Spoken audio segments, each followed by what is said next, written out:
ഞാൻ നിങ്ങളെ ഇപ്പോൾ പരിചയപ്പെടുത്താൻ ആഗ്രഹിക്കുന്നത് എയർഫോഴ്സിലെ ഒരു പ്രധാനപ്പെട്ട എൻട്രൻസിനെ കുറിച്ചാണ്.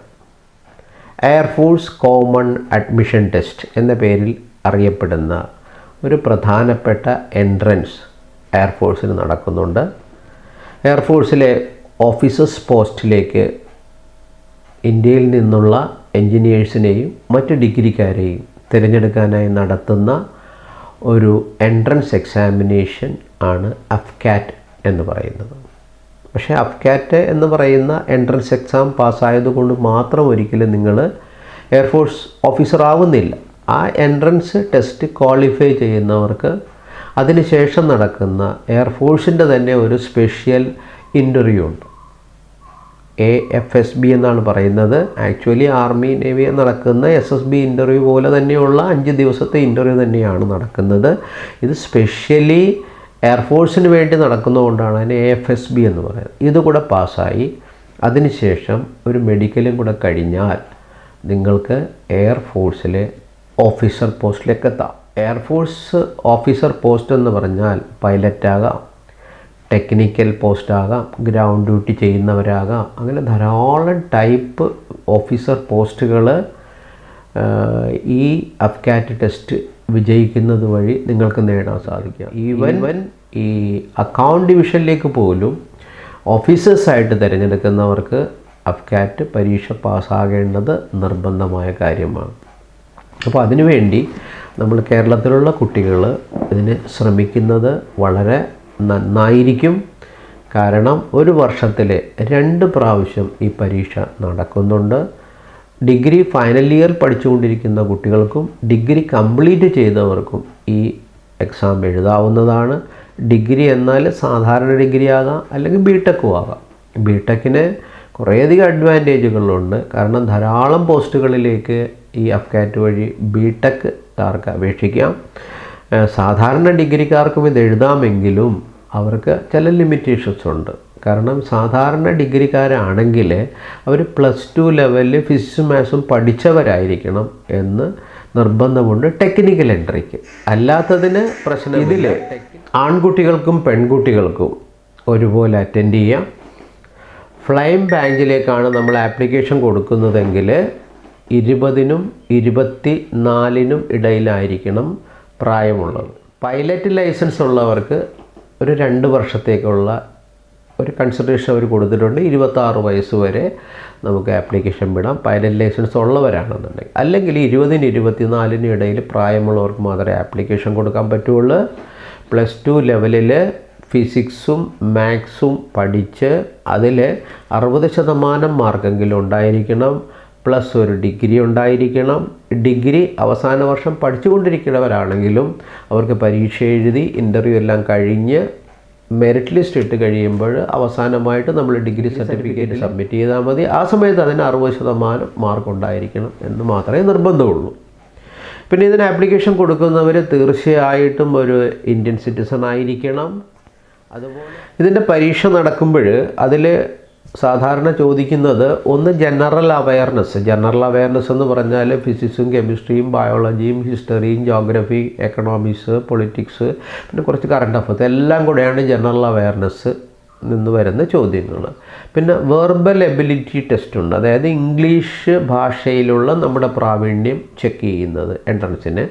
പിന്നെ റീസണിങ് ഉണ്ടാവും. പിന്നെ ന്യൂമറിക്കൽ എബിലിറ്റി ഉണ്ടാവും. ഇതിൽ റീസണിങ് സെക്ഷനിൽ നിന്ന് കൂടുതൽ ചോദ്യങ്ങൾ അഫ്കാറ്റിന് വരാറുണ്ട്. അത്യാവശ്യം നല്ല സ്റ്റാൻഡേർഡുള്ള ചോദ്യങ്ങളായിരിക്കും റീസണിങ്ങിൽ നിന്ന് അഫ്കാറ്റിന് ചോദിക്കുക. ഇത് കൂടാതെ അഫ്കാറ്റിൻ്റെ വേറൊരു പ്രത്യേകത മിലിറ്ററി ആപ്റ്റിറ്റ്യൂഡ് ടെസ്റ്റ് ഉണ്ടാവും. അപ്പോൾ ഇത്രയും കാര്യങ്ങൾ ജനറലായിട്ട് ചോദിക്കും. പിന്നെ ഇതിൽ ഈ ടെക്നിക്കൽ ടെസ്റ്റ് കൂടെ സെപ്പറേറ്റ്, അതായത് എൻജിനീയറിംഗ് കാറ്റഗറിയിലുള്ളവർ ടെക്നിക്കൽ എൻട്രിയിലേക്ക് ആപ്ലിക്കേഷൻ കൊടുക്കുമ്പോൾ അവർക്ക് ഈ അവരുടെ സബ്ജക്റ്റ് മെക്കാനിക്കൽ, അതുപോലെ കമ്പ്യൂട്ടർ സയൻസ്, അതുപോലെ ഇലക്ട്രിക്കൽ, ഇലക്ട്രോണിക്സ് ഈ സെക്ഷനിൽ നിന്നുള്ള ചോദ്യങ്ങൾ അഡീഷണൽ ആയിട്ടുണ്ടായിരിക്കും. ഓക്കെ. അപ്പോൾ ഇതിൻ്റെ പരീക്ഷ സാധാരണ ഒരു വർഷത്തിൽ 2 പ്രാവശ്യം എന്ന് പറഞ്ഞാൽ ഒന്ന് ഫെബ്രുവരിയിലും ഒന്ന് ഓഗസ്റ്റിലും ആയിരിക്കും നടത്തുക. അതിൽ ജൂണിലാണ് ഫെബ്രുവരി പിന്നെ ഓഗസ്റ്റിലുള്ള ആപ്ലിക്കേഷൻ വിളിക്കുന്നത് ജൂണിലും ഫെബ്രുവരിയിലെ പരീക്ഷയ്ക്ക് ആപ്ലിക്കേഷൻ വിളിക്കുന്നത് ഡിസംബറിലും ആയിരിക്കും. അപ്പോൾ അത് നമ്മൾ പത്രങ്ങളിൽ, എല്ലാ പ്രധാനപ്പെട്ട പത്രങ്ങളിലും ഇതിൻ്റെ നോട്ടിഫിക്കേഷൻസ് വരും. നമ്മളത് നോട്ട് ചെയ്ത് കറക്റ്റായിട്ട് ആപ്ലിക്കേഷൻ കൊടുക്കുക. ഡയറക്റ്റ് ഈ എയർ സ്ക്വാഡ്രൺ NCCക്കാർക്ക് C സർട്ടിഫിക്കറ്റ് ഉണ്ടെങ്കിൽ അവർക്ക് പ്രത്യേകം കൂടെ ഒരു ചാൻസ് കൂടെ ഒരു സ്പെഷ്യൽ എൻട്രി ആയിട്ട് അതിൽ കൊടുക്കുന്നുണ്ട്. അപ്പോൾ അവർ AFSB അറ്റൻഡ് ചെയ്ത് അത് വിജയിച്ചാൽ മതി. ഈ AFSB എന്താണ് എന്നുള്ളത് നോക്കാം. അതായത് SSB services selection board interview Indian ആർമിയിലും നേവിയിലൊക്കെ നടത്തുന്നത് പോലെ തന്നെ എയർഫോഴ്സിൽ പ്രത്യേകമായിട്ടാണ് ഈ AFSB നടത്തുന്നത്. ഡെറാഡൂണിൽ, വാരാണസിയിൽ, ഗാന്ധിനഗറിൽ, മൈസൂർ ഈ സ്ഥലങ്ങളിൽ വെച്ചായിരിക്കും നിങ്ങളുടെ ഇൻ്റർവ്യൂ നടത്തുന്നത്. അഫ്കാറ്റ് എൻട്രൻസിന് ക്വാളിഫൈ ചെയ്ത് കഴിഞ്ഞാൽ നിങ്ങൾക്ക് ഇൻ്റർവ്യൂ ഡേറ്റ് വരും. മാനസികമായിട്ടുള്ള കേപ്പബിലിറ്റിയും ഫിസിക്കൽ സ്ട്രെങ്തും എല്ലാം ഒരു 5 ദിവസം കൊണ്ട് അനലൈസ് ചെയ്യും. ഗ്രൂപ്പ് ടാസ്ക് ഉണ്ടാകും, സൈക്കോളജിക്കൽ ടെസ്റ്റുകളുണ്ടാവും, ഫിസിക്കൽ ടെസ്റ്റുകളുണ്ടാവും. അപ്പോൾ ഇത് വെച്ചിട്ടായിരിക്കും നിങ്ങളുടെ മാനസികവും ശാരീരികവും അതുപോലെ നിങ്ങളുടെ വാക്ചാതുര്യം ഇതെല്ലാം വരെ അവിടെ ചെക്ക് ചെയ്യും. അതിൻ്റെ ഫസ്റ്റ് ഡേയിൽ ഒരു സ്ക്രൂട്ടിനി ഉണ്ട്. ആ ഫസ്റ്റ് ഡേയിൽ നിങ്ങൾ ആദ്യം തന്നെ ശരിക്കും ഒരു ഈ ഓഫീസർ ഇൻ്റലിജൻസ് റേറ്റിംഗ് ടെസ്റ്റ് നടത്തും ആദ്യത്തെ ദിവസം. അതുപോലെ ഒരു PP ആൻഡ് DT എന്ന് പറയുന്ന ടെസ്റ്റ് ഉണ്ട്, picture perception and discussion test എന്ന് പറയും. ഈ 2 കാര്യങ്ങളും നിങ്ങളുടെ സർട്ടിഫിക്കറ്റൊക്കെ വെരിഫൈ ചെയ്ത ശേഷം നടത്തിയിട്ട് അതിൽ നിങ്ങൾ ക്വാളിഫൈ ചെയ്താൽ മാത്രമേ നിങ്ങളെ ബാക്കി 4 ദിവസത്തെ ഇൻ്റർവ്യൂവിന് വേണ്ടി അറ്റൻഡ് ചെയ്യാൻ അനുവദിക്കുകയുള്ളൂ. ഫസ്റ്റ് ഡേയിൽ തന്നെ നമ്മൾ ഔട്ടായി കഴിഞ്ഞാൽ ഒരിക്കലും ബാക്കി ദിവസങ്ങളിൽ നമുക്ക് അതിൽ പങ്കെടുക്കാൻ സാധിക്കില്ല. ഇനി 2ാമത്തെ ദിവസം മുതലാണ് ശരിക്കും അഗ്നിപരീക്ഷ തുടങ്ങുന്നത്. വളരെയധികം സൈക്കോളജിക്കൽ ടെസ്റ്റ് റിട്ടേൺ ടെസ്റ്റായിട്ട് തന്നെ നടത്തും. അതുപോലെ തന്നെ ഈ ഇൻ്ററാക്റ്റീവ് സെഷൻസ് ഇൻഡോറിലോ ഔട്ട്ഡോറിലോ ഒക്കെ ഉണ്ടാവും.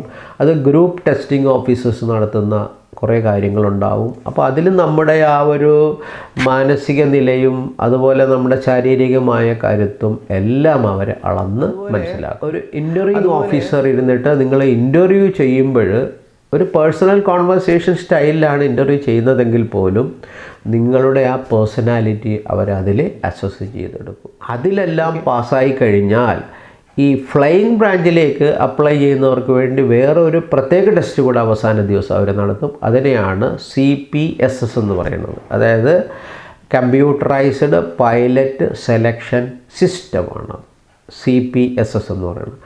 അതുകൂടെ ഈ നമ്മൾ ഫ്ലൈയിങ് ബ്രാഞ്ചിലേക്ക് ആപ്ലിക്കേഷൻ കൊടുക്കുന്നവർ അതുകൂടെ പാസ്സായിരിക്കണം, അത് നിർബന്ധമാണ്. ഇത് കഴിഞ്ഞാൽ ഇതിൽ നമ്മൾ റെക്കമെൻഡ് ചെയ്യപ്പെട്ടാൽ പിന്നെ മെഡിക്കൽ ടെസ്റ്റ് മാത്രമേ ഉള്ളൂ. ഫൈനൽ മെറിറ്റ് ലിസ്റ്റ് ഇടും, നമുക്ക് ട്രെയിനിങ്ങിന് വേടി പോവാം. ഇത് നമ്മുടെ നാട്ടിലുള്ള കുട്ടികൾ അധികമൊന്നും അവെയിൽ ചെയ്യാത്ത ഒരു മേഖലയാണ്. അതായത് നമ്മുടെ പൈലറ്റ് DC പഠിക്കുന്ന കുട്ടികളോ അല്ലെങ്കിൽ ഡിഗ്രി കഴിഞ്ഞ കുട്ടികളോ ഇതൊന്നും സാധാരണ ആപ്ലിക്കേഷൻ കൊടുക്കാറില്ല. കാരണം ഇതിൻ്റെ റിട്ടേൺ ടെസ്റ്റ് ആവറേജേ ഉള്ളൂ. കമ്പൈൻഡ് ഡിഫൻസ് സർവീസ് എക്സാമിനേഷൻ്റെ അത്രയും ടഫ്നെസ് പോലും ഇല്ല അതിൽ റിട്ടേൺ ടെസ്റ്റിൽ. പിന്നെ ഈ സെപ്പറേറ്റ് SSB ആയതുകൊണ്ട് ആ SSBയും വളരെ ഈസി ആയിട്ട് നമുക്ക് ഒരു കോച്ചിങ് ഉണ്ടെങ്കിൽ തീർച്ചയായിട്ടും നമുക്ക് അത് നേടിയെടുക്കാൻ പറ്റും. അതിന് ധാരാളം സാധാരണക്കാരായ കുട്ടികൾ പോലും ഈ രംഗത്ത് ടെസ്റ്റുകൾ എഴുതി ജയിച്ചിട്ടുണ്ട്. നിങ്ങൾക്ക് ശ്രമിക്കാവുന്നതാണ്. ഈ അവസരം വിനിയോഗിക്കുക. നിങ്ങൾക്ക് പ്രത്യേക റെസ്ട്രിക്ഷൻസ് ഒന്നുമില്ല. എത്ര പ്രാവശ്യം വേണമെങ്കിലും ഈ പ്രായപരിധിക്കുള്ളിൽ നിന്ന് നിങ്ങൾക്ക് ഈ പരീക്ഷകൾ എഴുതാവുന്നതാണ്. ഓരോ നോട്ടിഫിക്കേഷൻസ് വരുമ്പോഴും അതുമായിട്ട് ബന്ധപ്പെട്ട് ആപ്ലിക്കേഷൻ കൊടുക്കേണ്ട തീയതിയും അതുപോലെ തന്നെ അത് കൊടുക്കേണ്ട വെബ്സൈറ്റുകളും എല്ലാം ഈ സൈറ്റിൽ അവൈലബിൾ ആയിരിക്കും. ആ സമയത്ത് ആപ്ലിക്കേഷൻ കൊടുക്കുക. ഇല്ല എങ്കിൽ നിങ്ങൾക്ക് അഡ്വാൻസ് ആയിട്ട് ചെയ്യാൻ പറ്റുന്നത് ജോയിൻ ഇന്ത്യൻ എയർഫോഴ്സ് എന്ന് പറയുന്ന സൈറ്റുണ്ട്. അതിൽ കയറിയിട്ട് നിങ്ങളുടെ മെയിൽ ID-യും നിങ്ങളുടെ ആധാർ കാർഡും വെച്ച് ഓൾറെഡി ഒരു ID ക്രിയേറ്റ് ചെയ്തിടുക. നിങ്ങളുടെ സർട്ടിഫിക്കറ്റ് ക്വാളിഫിക്കേഷൻ എല്ലാ സർട്ടിഫിക്കറ്റും അതിൽ ലോഡ് ചെയ്തിടുക. അവർ ആ സമയാസമയങ്ങളിൽ നിങ്ങളുടെ മെയിൽ ID-യിലേക്ക് ഇൻഫർമേഷൻ തരുന്നതായിരിക്കും. അങ്ങനെയും ആപ്ലിക്കേഷൻ കൊടുക്കാം.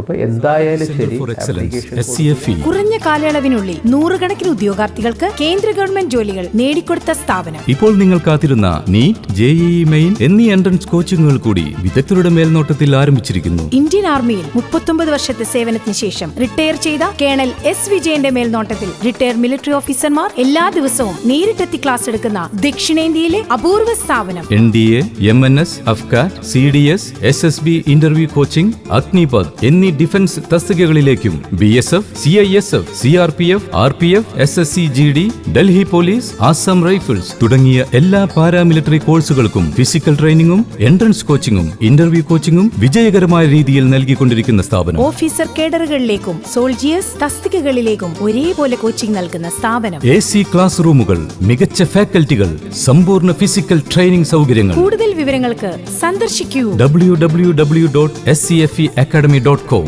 അല്ലെങ്കിൽ വിളിക്കൂ 9847414999.